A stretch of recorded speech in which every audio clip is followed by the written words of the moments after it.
మలబార్ తీరంలో ఎన్నికల హడావుడి ఆసక్తిని రేకెత్తిస్తోంది. కేరళం అసెంబ్లీ ఎన్నికలకు యూడీఎఫ్ మేనిఫెస్టోను రిలీజ్ చేశారు తెలంగాణ సీఎం రేవంత్ రెడ్డి. కాంగ్రెస్ అగ్రనేత రాహుల్ గాంధీ గతంలో ప్రకటించిన 5 హామీలతో పాటు ఇతర వాగ్దానాలను మేనిఫెస్టోలో చేర్చింది యూడీఎఫ్. ఈ సందర్భంగా తెలంగాణ అందిస్తున్న పథకాలు, నిర్ణయాలను సీఎం రేవంత్ రెడ్డి వెల్లడించారు.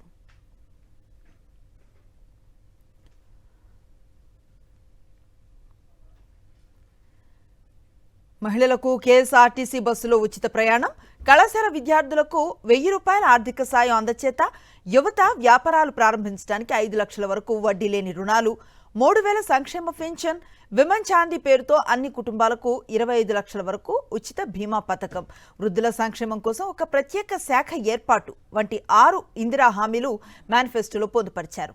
వీటితో పాటు జాబ్ వాచ్ టవర్ల ఏర్పాటు, వాయనాడులో గిరిజన విశ్వవిద్యాలయం, కోజికోడ్, తిరువనంతపురం నగరాల్లో మెట్రో, లైట్ మెట్రో ప్రాజెక్టులను అమలు చేస్తామని యూడీఎఫ్ హామీ ఇచ్చింది.